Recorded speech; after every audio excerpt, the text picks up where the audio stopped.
Welcome to Portugal's southern coast, also known as the Algarve. This is one of Europe's most beautiful and underrated destinations. In this video, we're taking an in-depth look at the coastal town of Lagos.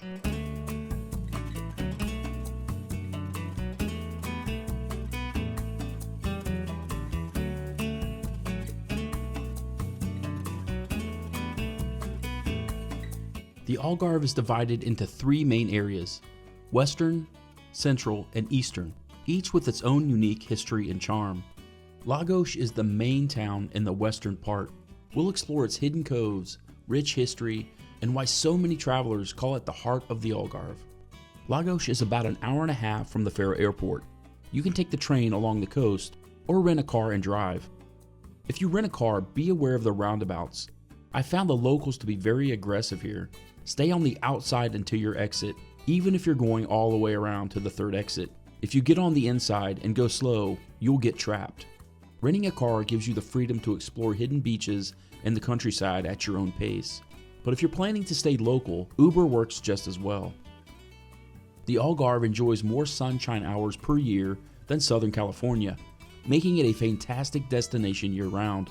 The coastline here is dotted with some of Europe's most epic sea caves and dramatic cliffs that look straight out of a postcard. Lagos itself is more than just a pretty beach town. It's a place with fascinating history. The Phoenicians and Romans once settled here, but it was the Moors who truly shaped the Algarve's identity. The name Algarve stems from the Arabic phrase Algarve, which literally means the west, because this was the western edge of their empire before the Christians retook the land in the 13th century. But the name just stuck, and that's why it's called the Algarve still to this day. You can still see the Moors' influence in the area through the different architectural styles. The climate here is Mediterranean, hot, dry summers and mild winters. From June to September, temperatures hover around 85 degrees, making it perfect for beach lovers.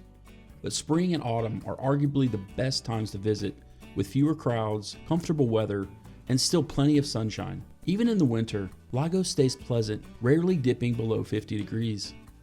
Lagos has a permanent population of around 30,000, but in summer it feels much livelier. For now, costs are reasonable compared to other coastal destinations in Western Europe, with plenty of choices for every budget. Let's talk food. The Old Town is the vibrant heart of Lagos, a maze of cobblestone lanes filled with smells of mouth-watering food drifting through the air. Just behind the plaza of Dom Enrique, you'll find some of the best restaurants in town. The Italian place Susio was our absolute favorite. The food was exceptional. We even tried to go back the next night for dinner, but learned they were closed. So be aware this space is small, and reservations are a great idea. For something a little different, check out the Seasonal right next door. They serve up delicious and creative Asian-inspired dishes.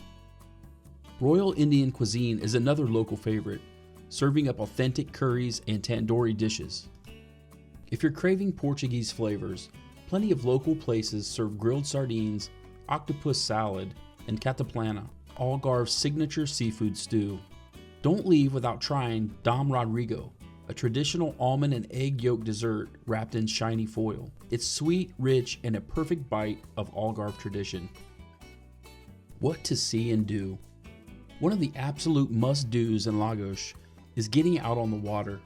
The Algarve's coastline is famous for its towering cliffs, secret sea caves, and turquoise coves, and there's no better way to see it all than by boat. The cliffs and sea caves around Lagos are some of the most dramatic in all of Europe. These formations date back roughly 20 million years. Over time, the coast was sculpted by the wind, waves, and rain, forming arches, grottos, and cliffs. We booked a half-day cruise with Blue Fleet, and it was honestly one of the highlights of our trip. The crew was friendly, the vibe was relaxed, and having lunch with an open bar on board made the whole experience feel like a mini vacation within a vacation.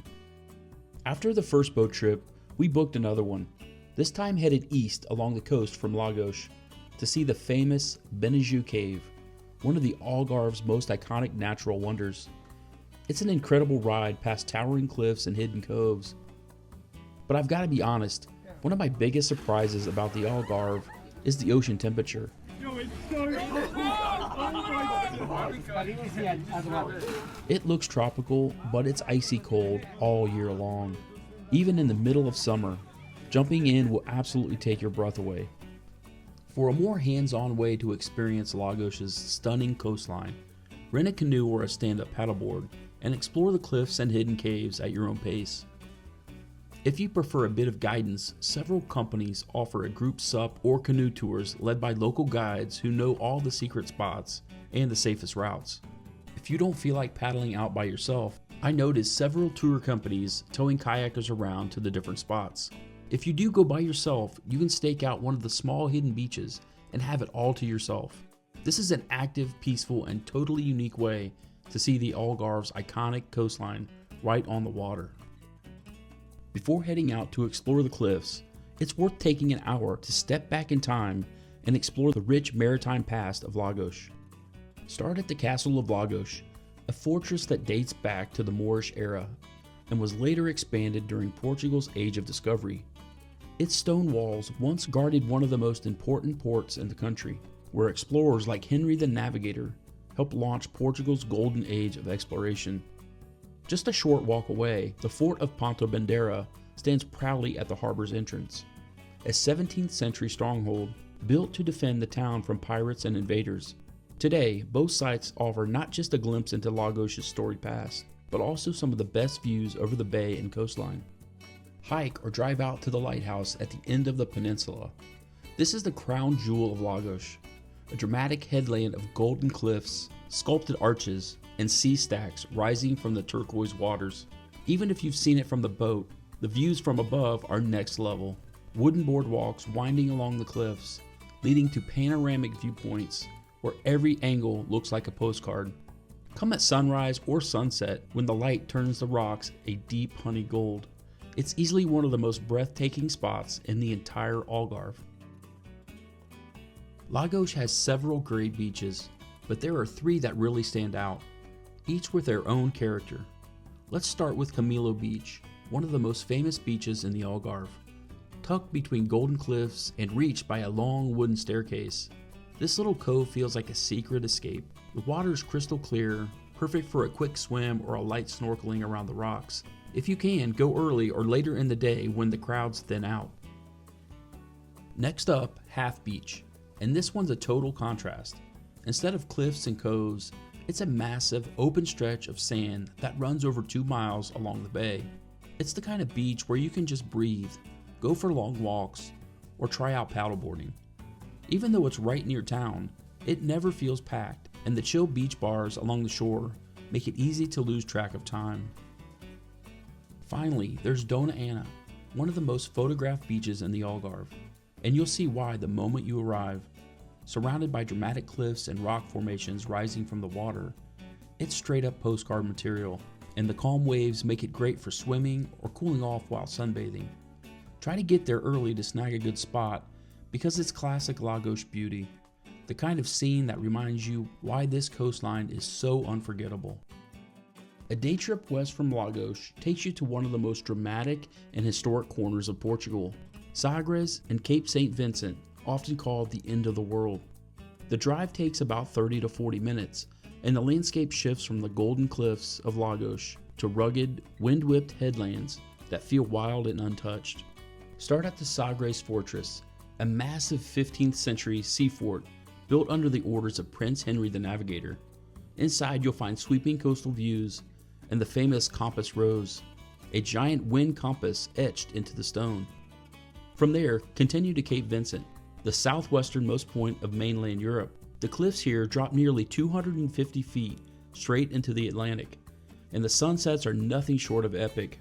There's a lighthouse perched on the edge, and if you're lucky, you'll catch the local food truck selling the self-proclaimed last bratwurst in America. If you're up for a little adventure, take a quick 30-minute drive east from Lagos and you'll hit Albufeira, the Algarve's liveliest resort town. It's famous for its nightlife, busy beaches, and that full-on holiday energy. It's the kind of place where the party doesn't really stop. Great for a night out, but most travelers still find Lagos a bit more chill and authentic for longer stays. We decided to spend a couple of nights just outside of Albufeira at the W Algarve, and honestly, it blew us away. The hotel is sleek, modern, and built on the hilltop just up from the ocean. We even scored an upgrade to a 2-bedroom suite, which was way more space than we needed, but we weren't complaining. Everything was spotless and stylish, and the breakfast buffet, easily one of the best we've ever had. Fresh pastries, made-to-order eggs, they had just about everything. The pool scene was just as impressive, with infinity views and water that finally wasn't freezing. If you're looking to mix a little luxury into your Algarve trip, the W Algarve should definitely be at the top of your list. The whole place was top-notch, and this is a place we will definitely come back to.